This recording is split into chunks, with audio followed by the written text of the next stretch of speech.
Hello, Mr. Tonoy and Mr. Kim, and fellow student.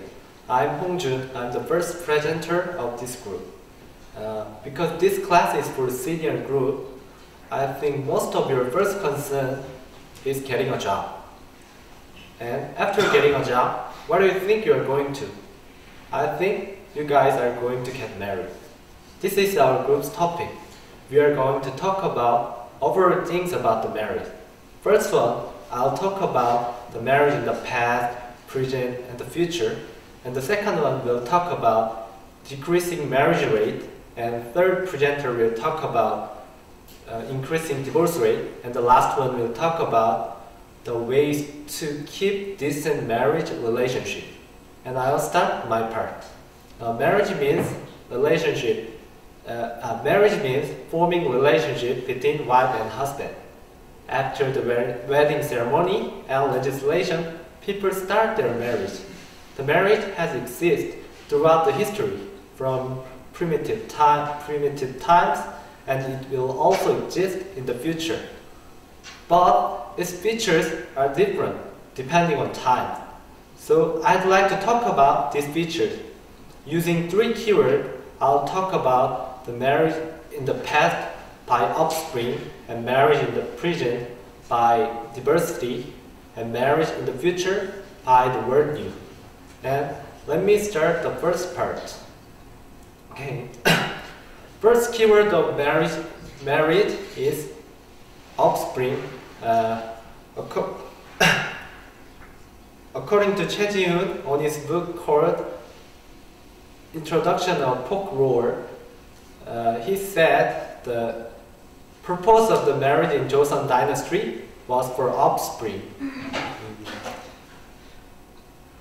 To succeed the family, people need a child. And according to him, at that time, only marriage prevailed to succeed the family only. The average marriage age was 17 for men and 16 for women. And also, at that time, man could drive his wife out when his wife couldn't give birth a son. It shows how people thought about the marriage. To sum up, the marriage in the past, marriage in Joseon Dynasty, was for offspring. And that's all I have in this part. And let's move on to the next. The next keyword is diversity for the present marriage.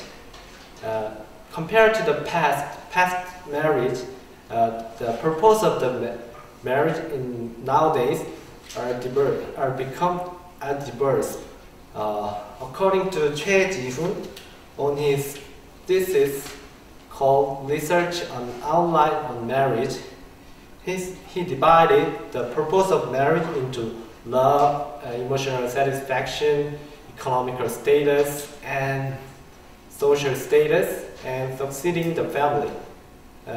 According to his research, the top 2 categories are love and emotional satisfaction. Each takes 32.5% and 21.5%. And the main purpose of the past, succeeding the family, only takes 6%. That's what I want to tell you.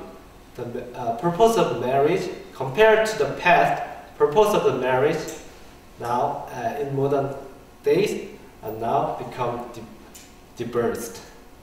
And that's all in this part. And I will talk about the next part. The next keyword the next keyword is the new for the future marriage. Purpose of the maybe the diverse purpose of the marriage will not be changed. People will marry for love, emotional satisfactions, and social status, something like that. But when it comes to types, people expect differently. People said due to this, as the pursuit of as a right to pursue of one's happiness emphasized, and Korean society become more and more open for West, people expect the marriage such as homosexual marriage and cohabitation marriage will also be allowed in Korea. That's what I want to tell in this part. Korean society will accept, people expect Korean society will accept new types of marriage. Up to this point, I've talked about the different feature of a marriage by the word. First one is offspring, and the second one is diversity, and the third one is new.